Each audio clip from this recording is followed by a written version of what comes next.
اللہ کے محبوب علیہ الصلوۃ والسلام نے فرمایا کہ الا اخبرکم باہل الجنہ، میں تمہیں اہل جنت کے بارے میں خبر نہ دوں؟ تو پھر ارشاد فرمایا الضعفاء المظلومون، جو مسلمان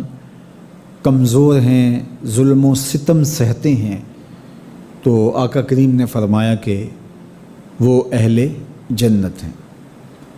چونکہ بہت سارے گناہ کا کفارہ ان پر ہونے والے ظلم بن جاتے ہیں۔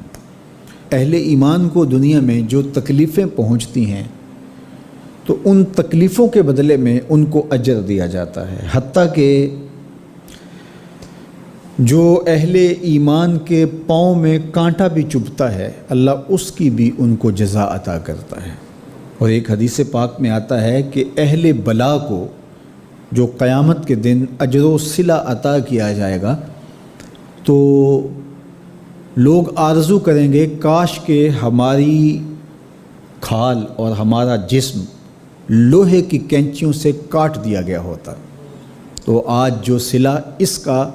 حشر کے روز دیا جا رہا ہے۔ تو حالات میں بعض اوقات اس طرح کی صورت بن جاتی ہے کہ یا آپ ظالم بنیں یا آپ مظلوم بنیں،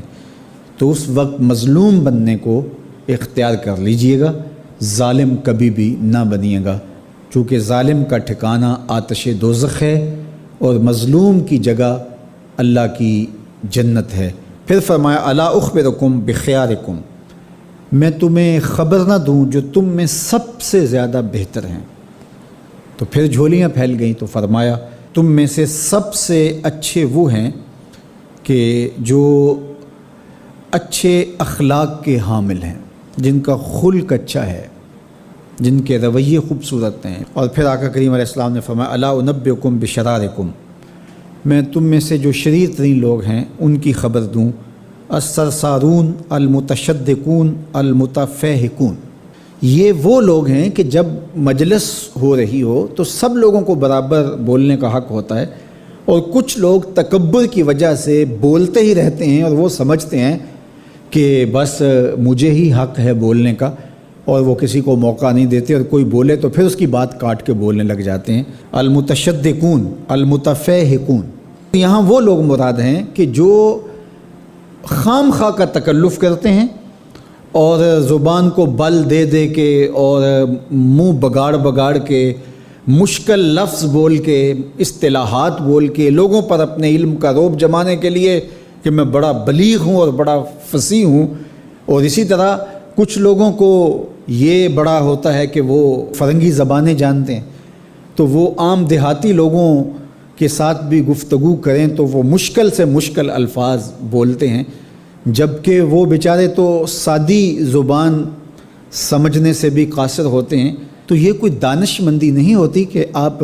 جو ہے وہ بھاری بھرکم الفاظ بول کر کسی کے اوپر جو ہے وہ رعب جما رہے ہوں، تو یہ بات نہیں ہوتی۔ جب بات کریں آپ تو جس طرح کے لوگ ہوں اس طرح کی بات کی جائے اور اس طرح کی مثالیں ان کو دی جائیں۔ قرآن مجید میں اللہ تعالیٰ نے فرمایا کہ وہ اس بات پہ شرم نہیں اللہ کرتا کہ وہ تمہیں مچھر کی مثال دے۔